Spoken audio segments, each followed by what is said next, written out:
And we did have recommendations for centralizing something, which we spent $10,000, $12,000, right?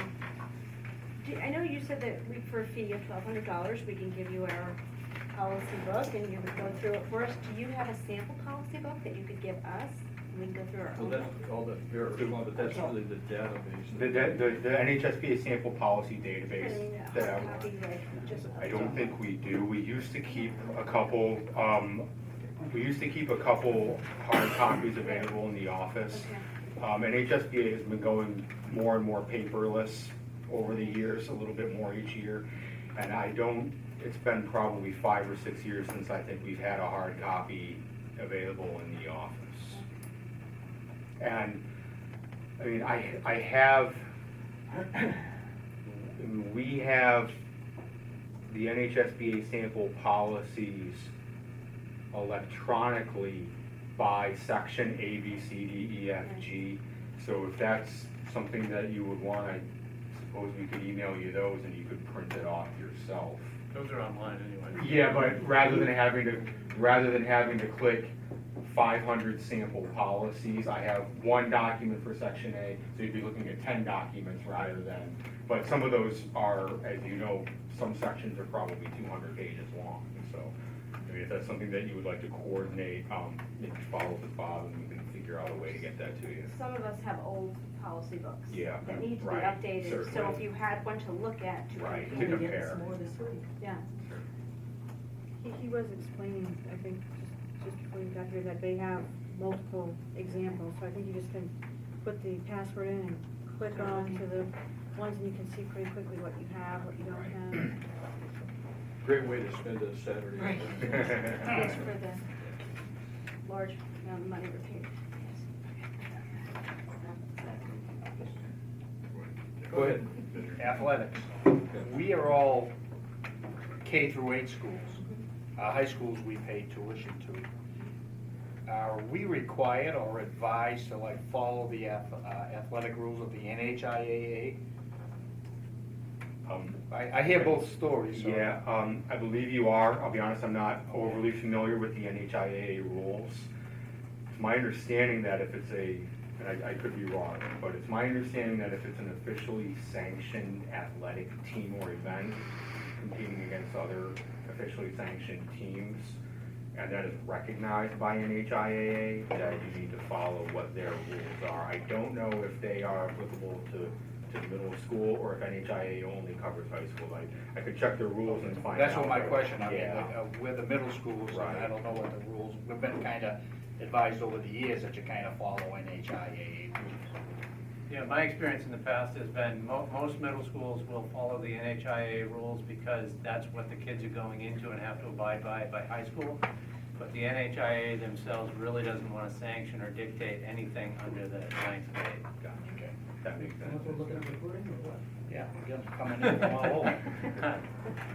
And one of the things I can do, one of the sort of services that you wouldn't necessarily see that we provide is we have representatives from the School Boards Association on a lot of other boards, like the Superintendent's Association Board, the Principals Board, and the NHIAA Board. So I'd be pleased, to help you get to that answer, because our representative, I'm sure, can inform me and you about that.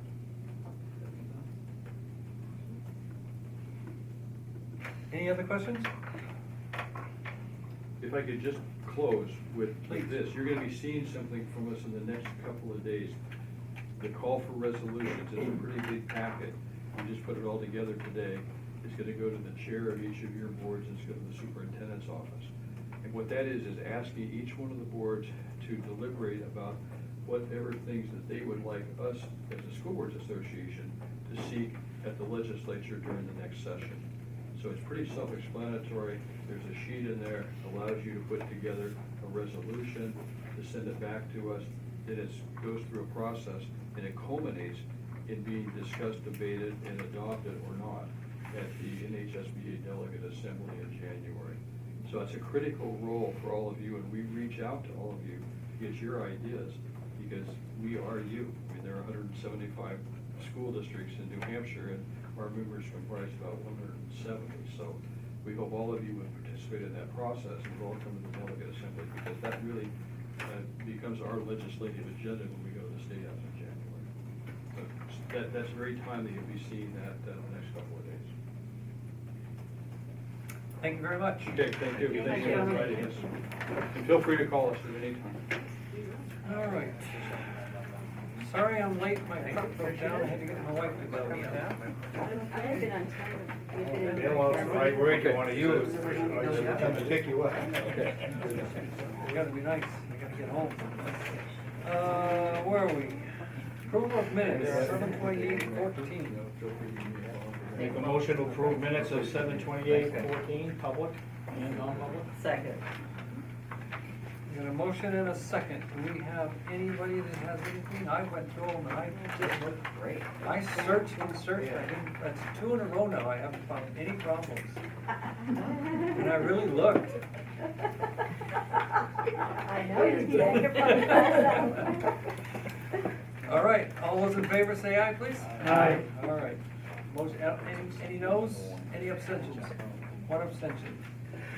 We have 1 abstention, everybody else is an aye. And that was public and non-public, so we're through that. Business administrator report. I really don't have anything new to know. We have closed out all the encumbrances and anything that was anticipated. I know as we were going through the year, we kept asking for approval to spend money out of surplus, and we ended up not having to do that anyway. So if you look on Pat's page 22, financial page 8 of 8, the net revenue and expenses, we have a surplus of $9,000 for the SAU.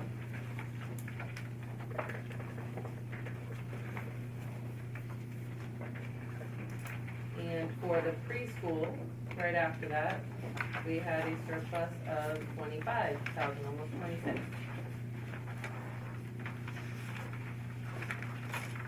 Did we have a revenue sheet in here? Or did I just miss it? Your revenues and your, the SAU and the preschool do it differently, where they yeah. put them on the same report. That's what it is, okay. So that's good news. Anybody have any questions? Debbie? I think it's already on here, that had what to do with that balance, right? On the agenda. Yep, and that's what I'm Yes, gonna yeah. pass out right now. So this is the preschool fund balance. And it's through the audited year of 12-13, because 13-14 is currently being audited. And that's also when we changed the percentage rate. I need one more. So we wanted to keep it clean. Because for the 13-14 year, we changed the percentages to 40-40-20. And then 14-15, we budgeted 42, 44, and 14.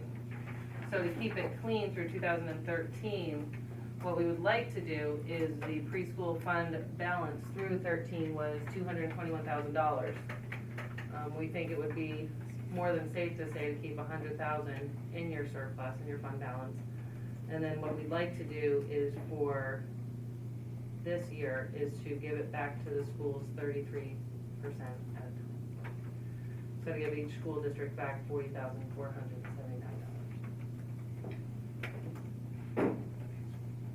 And that's based on the fact that we each paid in a third back Correct. in those years. Up to that point, right. But those years are paid in the third. This Right. last year, so that $221,000 does not include this June 30th fund balance. Right. So when the books close, and the auditors are done, and we know exactly what the fund balance is at 25,000, then that would go back at the 40-40-20, correct? Yep. And then next year, if there's a fund balance, it would go back at the 44-42-14. And then, of course, you have to remember this October 1st, when the child count comes out, I'm gonna remove a year's numbers and plug in another year's number to the spreadsheet, and that'll be your 15-16 apportionment by now.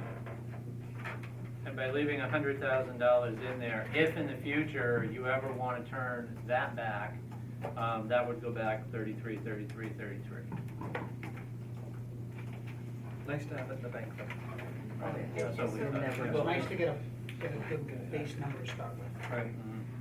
So that's in the minutes, that the amount that we're retaining in the fund balance, the $100,000, if we want to turn it back to the districts, would go back 33% Right. for each district. I just wanted to make sure, because it could get fuzzy after a year or so. People don't remember. This is our recommendation. If the board would like, we can put the entire thing in the minutes. That would be nice, yeah. Yes. All right, any questions on that? Somebody wanna make a motion to approve it? I move we approve the preschool fund balance recommendation, $40,479,000 to each of the school districts. Second. So we got a motion and a second. Anybody else want discussion on this matter? And the $100,000 leftover in the fund balance, if we need to divide that at a later point, or return it back to the school districts, will go back to Northwood, Nottingham, and Strafford in equal amounts. That's correct. 3 equal amounts, okay. Can one town request that they want, the other two don't request it, or? It'll come down to a vote. Okay. It'll come down, we're a joint board, it will come down to a vote. All those in favor say aye? Aye. Aye. All those opposed? All those abstaining? Motion carries. While I have your attention, I did also want to let you know that we received some information from Primex in regards to your workers' compensation for this current fiscal year. And they are issuing us a premium holiday of $20,000. And they did the calculation for us to decide which school district gets what. So the SAU 44, the total original invoice is $3,579. And the premium holiday is gonna be $1,536. So a total due of a little over $2,000. Northwood, their original invoice is $15,000, and their premium holiday is gonna be $6,500, so their total due will be $8,600. Nottingham is $13,000 with a premium holiday of $5,800, so the total is gonna be $7,700. And Strafford is $14,000 with a premium holiday of $6,200 for a total due of $82. I think that document you have, can Carol see that? Because I feel that, or, Yep. I would No. like it in the minutes. She should have if she doesn't have a copy, she will have a copy of it. Okay. Yep, Okay. we always make sure that Carol has what she needs to put it in the minutes. Okay, so, And if she doesn't have it, then she contacts us the next morning, and we give it to her right away. okay, so could you explain that to us?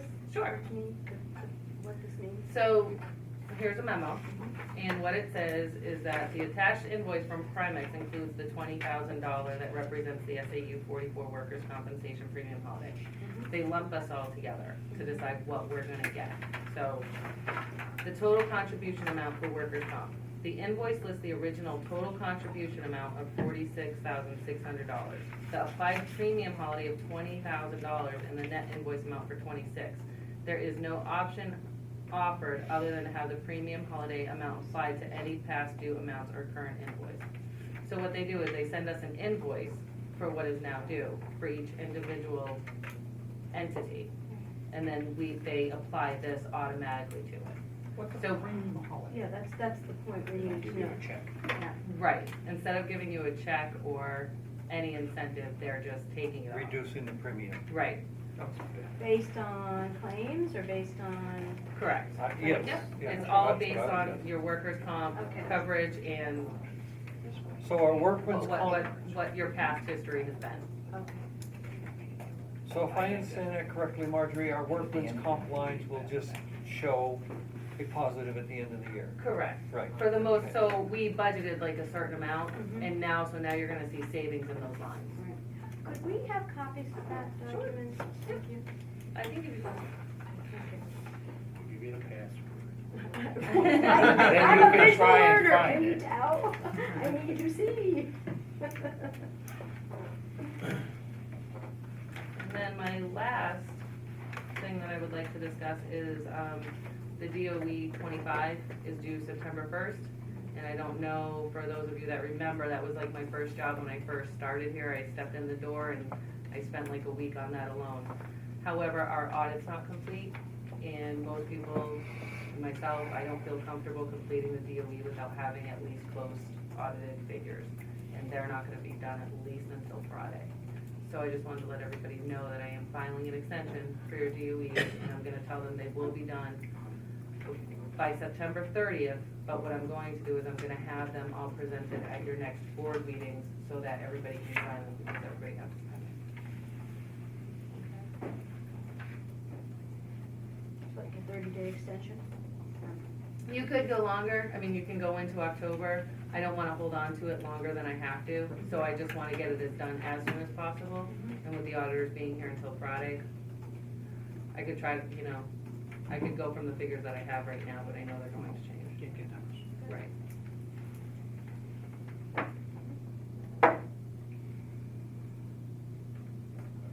I have a question about revenue on page one, I mean, well, SAU or preschool? SAU revenue. Okay.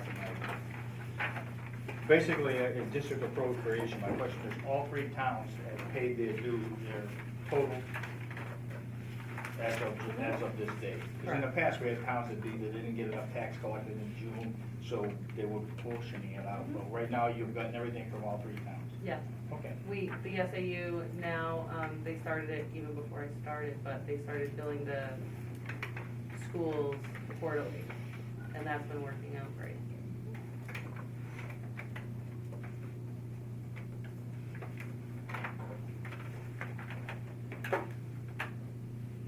Any other questions for Marjorie?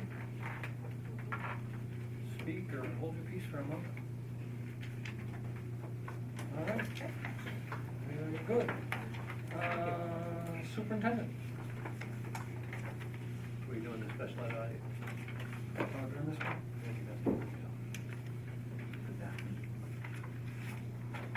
Number 8.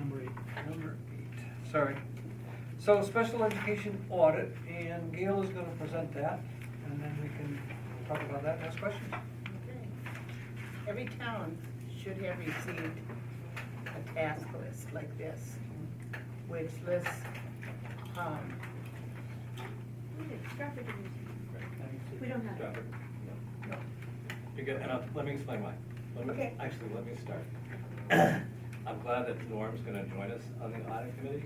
When I did the benchmarking, we didn't have a member Okay. for the audit committee, so I was waiting until you got one. Norm and I talked tonight, and I said, well, at our first meeting, we'll have that ready for you, and then we'll have our meeting with Norm within the next couple weeks, as soon as we get school started and stuff. Okay.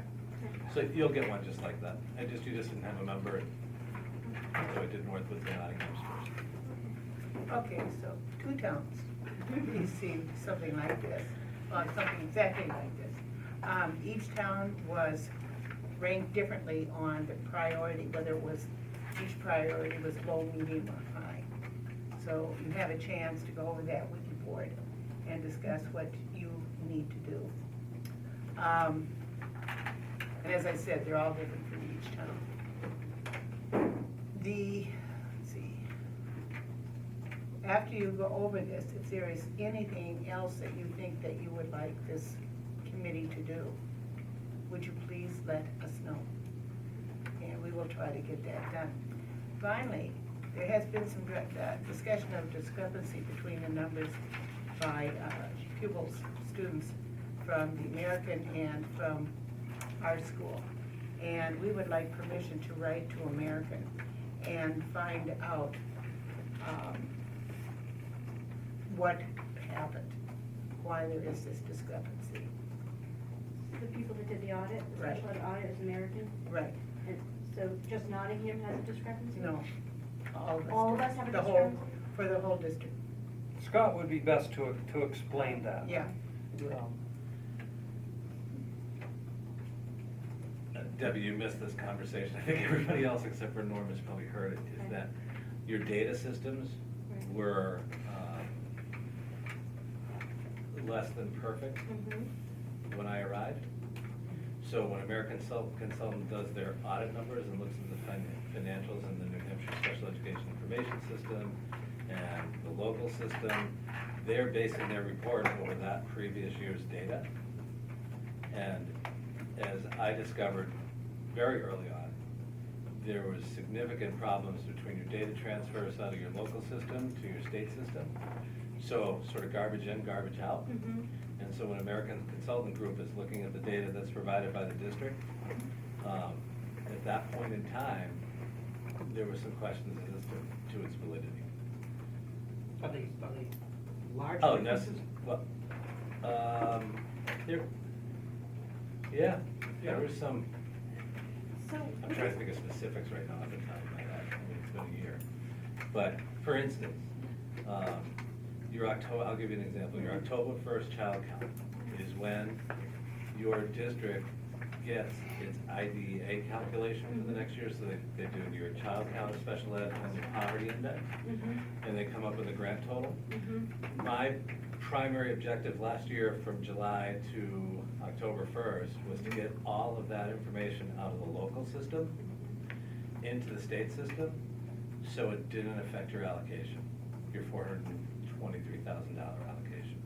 So we got all that in, and I think your IDEA grant rose this year about $15,000, because all those numbers were valid.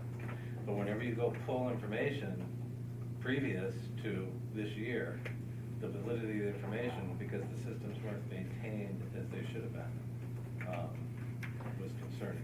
Okay, so bottom line is, over the past few years, we've been losing grant money because our numbers were not really reflecting our actual caseload? Yeah, you can't really look at the grant, it's not that detailed from the state, but your allocation rose this year. How much did it rise by? You would have to check the minutes, I reported that. Ballpark. I think maybe $16,000, which isn't a lot, but, Mhm. Mhm. you know, the other thing is, it figured that child count, that's what they determine your rate of disability off of for a district, it's what they determine a lot of information on. So accuracy is important. Yeah, and then, you know, another issue is in your financial data system, there was some miscoding of employees.